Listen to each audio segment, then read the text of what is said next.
Hey there, thanks for listening and welcome to the Marketing Matchmaker podcast. If you're looking to grow your business, increase your revenue, and scale your impact, all while staying true to who you are and the people you serve, this is the show for you. I'm Jennifer Tamborksi, digital marketing strategist, fractional CMO, and founder of Virtual Marketing Experts. My team and I work with 6- and 7-figure coaches, consultants, and online entrepreneurs who are tired of playing the guru game of one-size-fits-all marketing. They're ready to create a business and marketing strategy that actually builds relationships with their ideal clients, creates massive shifts in their business, and rapidly increases their revenue. As your marketing matchmaker, I'm going to help you find the perfect marketing match for you. This show will teach you how to reach your ideal client, connect with your audience, build that perfect relationship, and generate more revenue. All through a process I like to call dating your ideal client. Now let's go have some fun. Welcome back to the Marketing Matchmaker, everyone. And I have to say, I'm super excited about today's episode. I am talking to a friend of mine, Dr. T.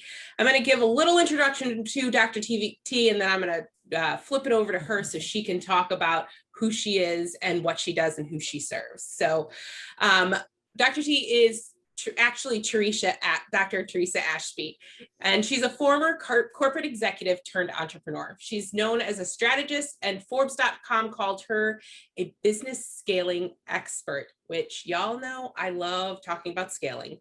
She consults with speakers, authors, and consultants on how to build e-learning courses, digital academies, and memberships and community sites for business sustainability, scalability, and successability. Theresa is the author of Better Implementation Now, 8 Great Ways Great Strategists Fail and How to Fix Them, and the host of a podcast I actually guested on not too long ago, Heart, Hustle, and Humor. Welcome to the show, Theresa. I'm so excited to have you here. Oh, thank you, Jennifer. And I love the fact that we're friends first and then business acquaintances. We love to help each other out in our businesses as we scale, right? And as we grow. So it's a pleasure to be here today. Thanks so much. So let's dive right into all of this. You know, you're a scalability specialist, right? And your business builds digital products.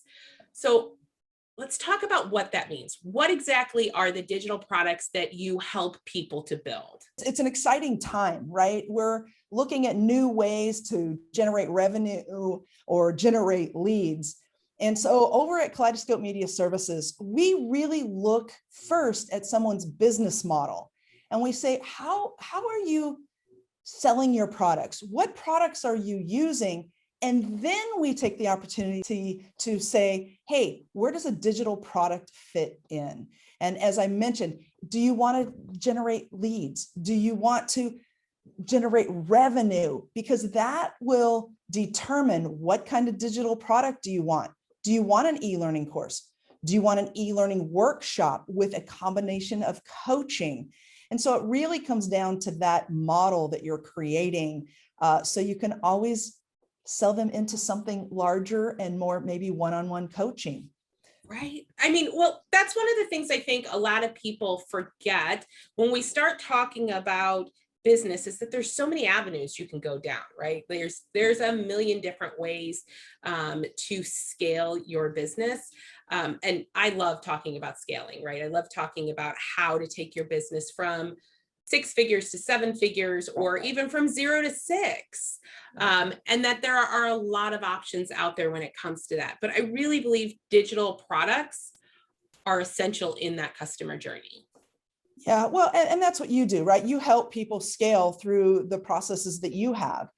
And when somebody decides to do a digital product, let's just take the e-learning course in the e-learning industry. I mean, it is growing exponentially. It's predicted it's going to be $3.25 billion over the next couple of years. I suspect it's going to even be bigger. And which means there are people out there searching for you, those who want to build that digital product. And it doesn't have to be, a series of digital products. It's just about saying, you know what, I'm going to create an e-learning course. It fits into my scalability model. Let's jump in and start creating it. Yeah. So when people are looking at, I often say like that digital course, for me, in my brain, a lot of times comes after they've already had what I like to call proof of concept, right? They've already established themselves as an expert, and then they roll into the digital course because that one-on-one coaching has gone like insanely great, but they don't have enough time. So when they roll into looking into that digital course, what is it that they need to have, or what is it that they need to think about before doing that? Yeah, that's a great question. I think it goes back to kind of where you were leading into, is having a framework, right? What is the framework you're working from currently? It may even be that you have a book already, or that you have a workshop that you're already leading, that you know the processes and the systems that you take someone through.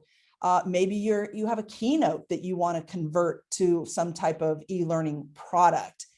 So it's really about saying, okay, if I step back, what knowledge do I have that I want to transfer to somebody that I know they will get value, have impact, and transform at the end of that course? Yeah, because it's all about the transformation, right? I mean, I think that's one of the things that when people are selling or marketing their business, they sell the product, and nobody really wants a product. They want a transformation. They want to know what that product is going to do for them. So really focusing on that. It really is, Jennifer. We always, when we engage with our clients, the first question we ask when the person is done taking that course, what is the end result? What is that transformation you want that person to have? And I will tell you, that's a little bit of an eye opener for people, because they're constantly thinking about their processes or their frameworks. And so they just want to teach people the framework. But people aren't really engaging when you're just teaching a framework.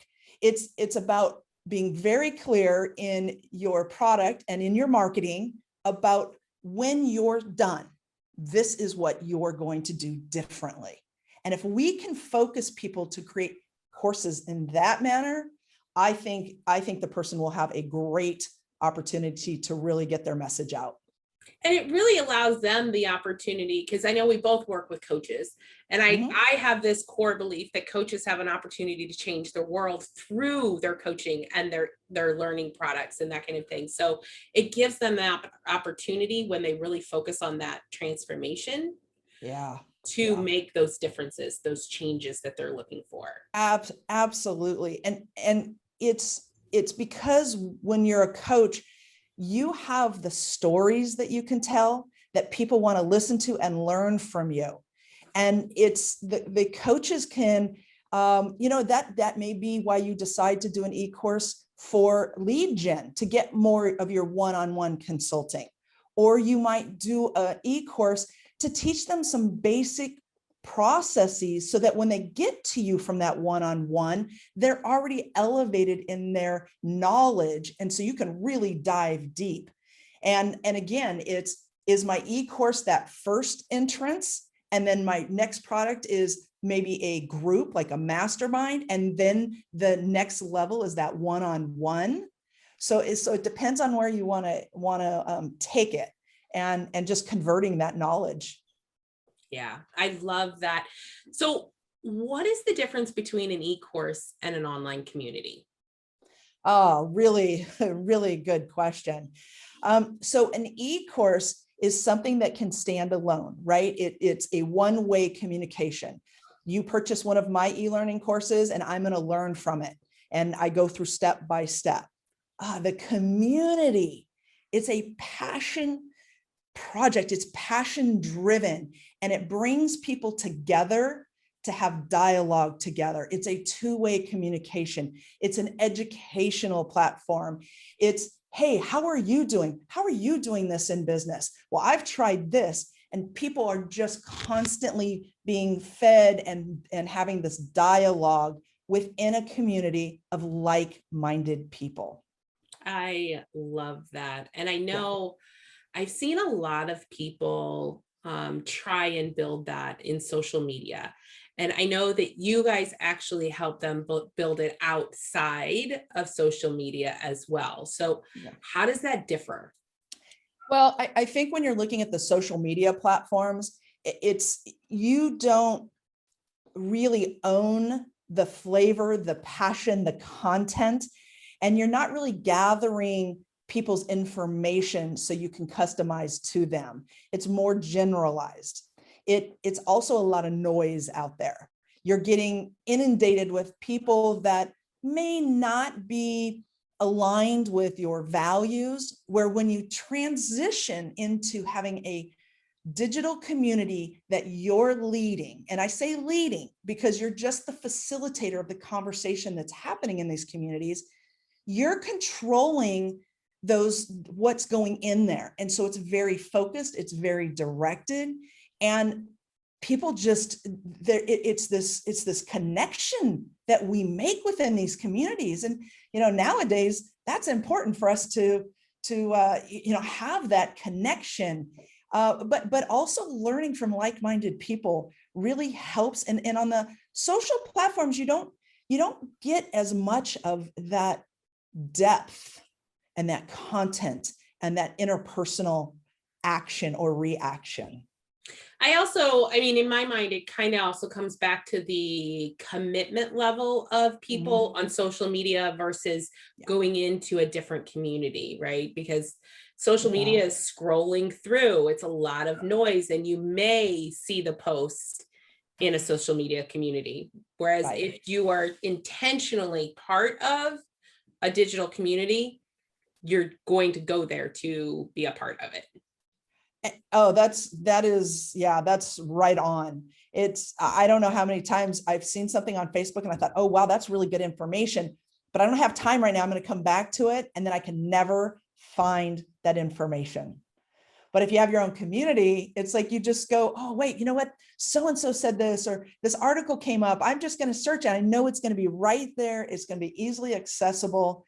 So then I can take the content, I can read the content, and then I get to ask somebody else, hey, I was reading that article that was posted in our community, or, so-and-so said something that was just so magnificent. What did you think about it?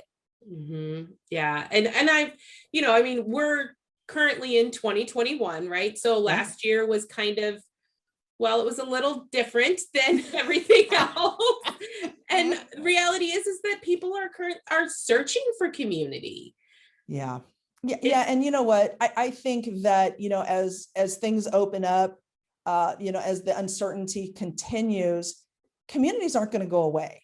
Right. This is going to be just integrated into everything we do.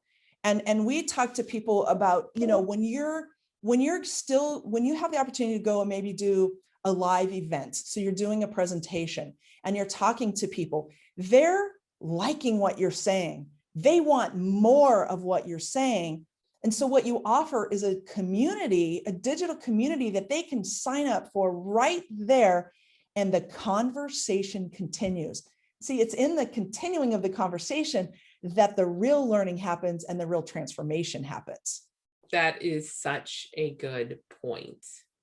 So tell me what a business scaling expert is.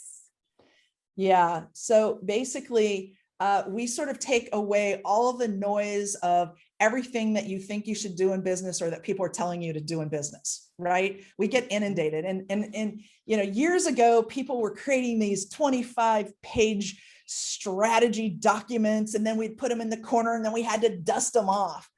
That's gone. That's gone.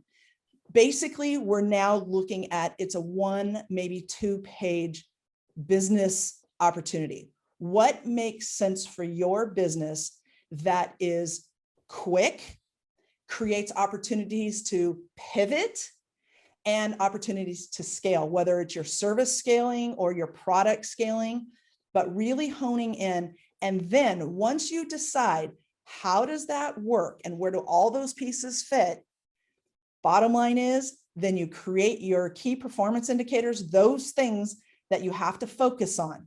So if you decide to do a community, when are you going to build the community? How much resources do you have? What's the timeline? When are you going to launch? And you absolutely create those focused points in scaling that business. And so from a strategic perspective, it's looking at your mission, right? Your vision, and saying, where are we going? Where do we need to go? How fast can we get there? What resources do we need? And then just implementing. And that's where we get lost.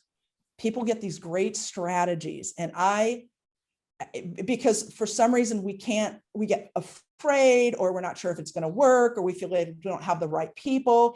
And so they stop with these documents. It's in the implementation. And that is the most important piece. And, I wrote a book called Better Implementation Now, and it talks all about that, implementing on your strategy. Because you see, your strategy doesn't have to be perfect like everybody used to think. It's a strategy that's in time, then we pivot, and then we work through it and generate revenue. Well, one of the things I say about marketing all the time is it's both an art and a science, right? And the science part of it is trying something, getting data and results back, and making adjustments along the way. And it sounds like, the scaling strategy is similar. We try something, see if it works, and then make adjustments. And they may only need minor adjustments. No one says you have to tear it down and start over again. Right. I don't know how many times we have somebody call us and say, we want to do this. And we're like, okay, this is fantastic. Where does it fit in your strategic model? Where does it fit in that scalability model? And oh, by the way, go to some of your past clients, go to some of your future clients, ask the questions. And I know you do that. I know you do that with your clients. You tell them, hey, go see what people want. Go look at your avatar and ask them the question. Does this make sense? Does it work? Would you buy it? And oh, if you would buy it, how much would you buy it for? And you collect all that data, and then you move forward, you step forward. And sometimes it feels like you're falling off the cliff without a parachute, but do it because your circle of people around you are going to help you keep you up and afloat, and then just pivot as necessary. Yeah, you are so right. That is the main thing I always talk about when we're talking about creating a client, an ideal client avatar sheet, like knowing who your ideal client is. You kind of have to talk to them and find out what it is that they are fearing, what it is, all of the things, right? Including what they want, right? Because what you think they want and what they actually want may be different things. And it may just be a language thing, right? It may not be that the transformation itself is different, but the way they say the transformation may be different from what you think it is. Yeah. And the way they're going to learn through your products or your marketing, how they're going to take that information in, because we all take it in differently. And we get excited about, like over at Kaleidoscope Media Services, we're funny because we're like, once a quarter we get together and we brainstorm all these ideas, and man, they are some really fantastic ideas. But then we have to step back and say, does it make sense within our business plan? Mm-hmm. And will the client want it, need it, like it, and buy it? Yeah. And so stepping back and really being focused and directed in that way, I think helps business owners not feel so out of control. Right. But very focused and in control of where they want to go. Yeah. So when is a good time for a business owner to look at scaling, or to look at, bringing in those e-learning courses and that kind of thing? Yeah. So, there's different stages of business, right? A lot of our folks have been in business for a couple of years. They've had some clients where they've been coaching, and they've been doing workshops, they've been doing speeches. And what they realize is that's really a one-to-one exchange, and they're looking to do a one-to-many. So, if you've been in business for a couple of years and you're ready to take that product that's when it's a good time to kind of reach out, have a discovery call with us and see if it actually fits in your business model. Now, we've had a business that has been in business for 35 years, and they contacted us, and we're doing some e-learning courses for them because they used to do a 4-day workshop and now they want to do a 3-day workshop, but they want them to have pre-content and post-content. So it really doesn't really matter on that scale. It just, again, matters on your outcome that you want for your client. Right. I mean, that makes a lot of sense. The pre and post content is really interesting. When you're onboarding your client, and everybody should be onboarding your client in the same way. So, and I know Jennifer does, I know we do, I know some of our other colleagues that are our referral partners, we have a very systematic process. So how can you digitize that so it helps with you serving your client one-on-one versus having to do the same thing? And it also creates that pre opportunity, creates consistency in the messaging. Absolutely. So all your clients come to the table with the same information, and man, they are ready to go. I think that's the biggest thing when you're looking at your e-learning courses or even your community, figuring out where that fits in your business model is step one.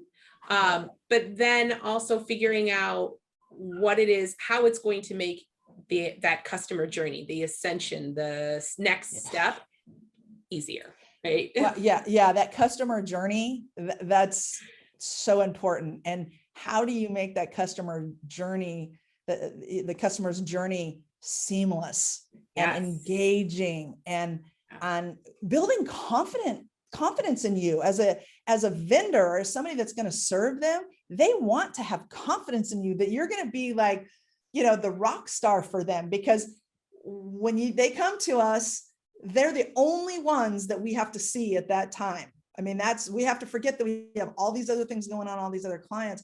So creating that customer journey, and yeah, you can definitely leverage digital products to do that. Yeah, especially when you think about, because I know we've talked about in the past, like my dating your ideal client goes from introduction through commitment and then keeping the romance alive. And I think that's where it's the keeping the romance alive part that digital product really comes into play. Setting it up in a way that makes your ideal customer feel seen and heard and taken care of.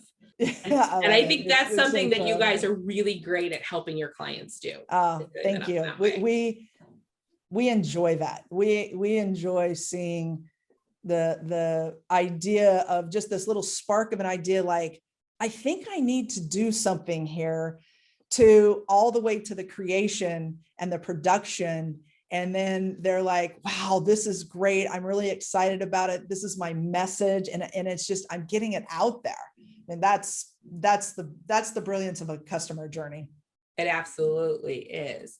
So what would be the one thing that you would ask or tell an entrepreneur, a coach, a consultant that wants to take that next step, that wants to be in that e-learning space? Yeah. The one thing is, if you have just a little tinge of wanting to do this, do it. Don't get overwhelmed. There is a lot of things, a lot of moving parts, a lot of opportunities, but don't get overwhelmed. Nowadays, you can create something so magnificent, and you can get that message out there. Just take the first step, and it'll happen. Yeah. And what is that first step? What's the first step that they need to take? Well, we would love for them to call us.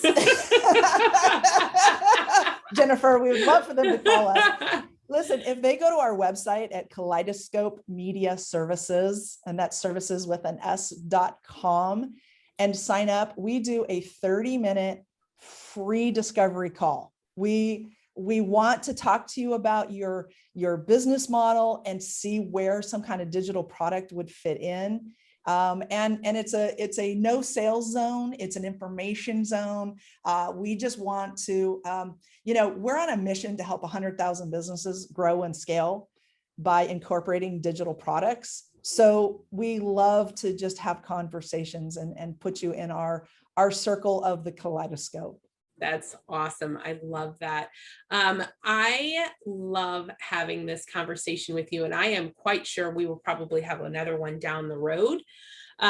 Thank you so much for joining us today. And thank you to the audience. I will have information in the show notes about how to connect with Theresa and Kaleidoscope.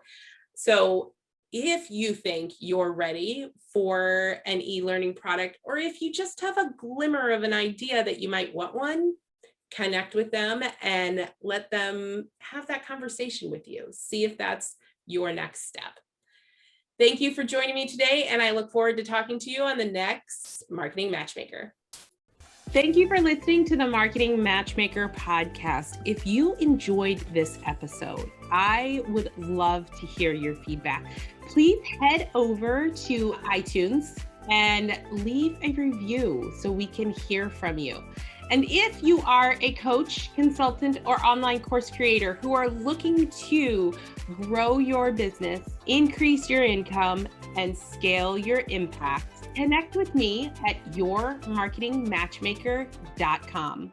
I look forward to hearing from you.